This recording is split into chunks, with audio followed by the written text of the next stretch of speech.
It has been nearly 6 years since Minnesota native Allison Feldman was killed inside her home in Arizona. Detectives used familial DNA to track down a suspect 3 years later. But as Justin Lum reports from our sister station in Phoenix, investigators still do not have a motive.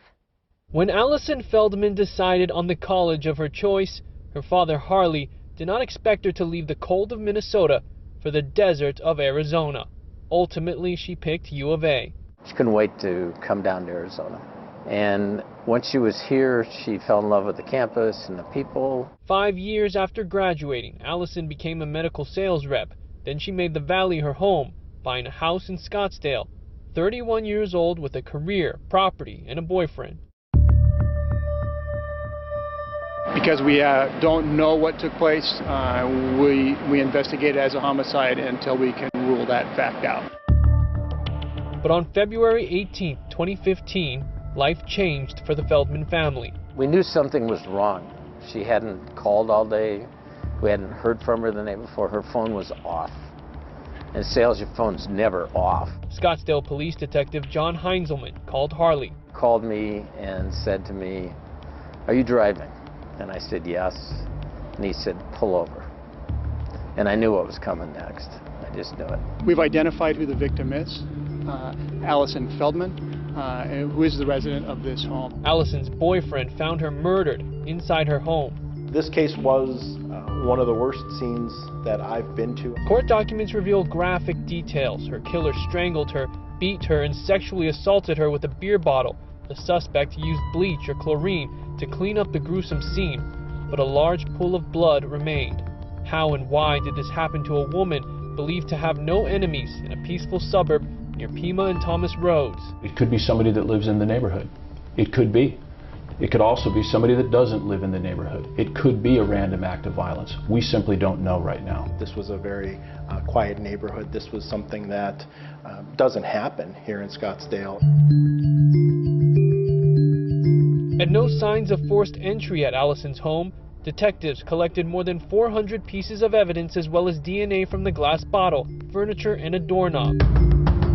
Detective Heinzelman says investigators initially looked at Allison's boyfriend as a person of interest. That's the first person we looked at, and for any number of reasons, the fact that he called us means he has information that we need to know. There's a tremendous amount of forensic evidence that we've obtained on this case, and we do have a DNA profile. Police did develop a partial DNA profile from the crime scene.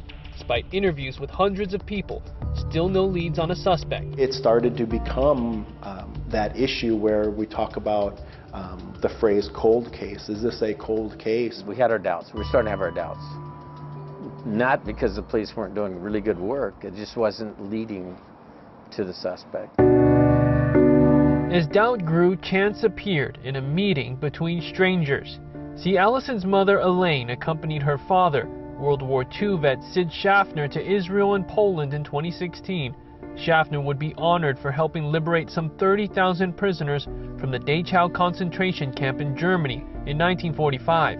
But during the trip, Elaine met former 3-term Arizona Senator Barbara Leff and told her about her daughter's murder. Leff's connections led to the Attorney General's office approving a critical move in the case. Enter the familial DNA search, a way for law enforcement to find relatives of the person they want to identify. At this point in late 2017, the technique had never been used in Arizona.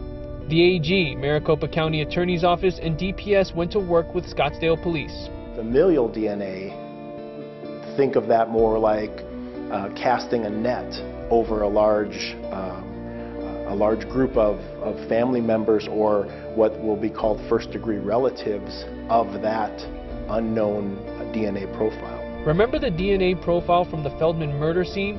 National databases could not come up with a match, but investigators now used familial DNA to find a partial match to a first-degree relative, the suspected killer's brother, Mark Mitchum, who was serving time in an Arizona prison for child molestation. The way the system works is you look for that family lineage. If there had been not a family member that would have been in the system at this time, we would not have got a hit back. When the chief called me, I'll never forget this either, I just relaxed.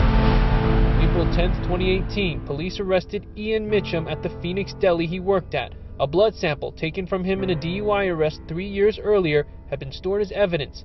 That was 1 month before Allison's murder. This newly acquired DNA profile matched the one developed from the crime scene. Detective Heinzelman says there's no personal link known between Mitchum and Allison.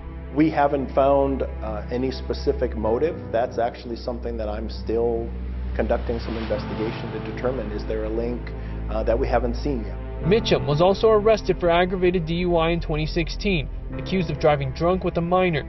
Police say he admitted to having alcohol issues, but denied knowing Allison Feldman, said he never went inside her home. Today, Allison's parents still visit Scottsdale. They stay in her home, keeping her memory alive. We're missing a life that we had with her. We're missing grandchildren we won't have from her. We're missing all the good things that would happen in her life.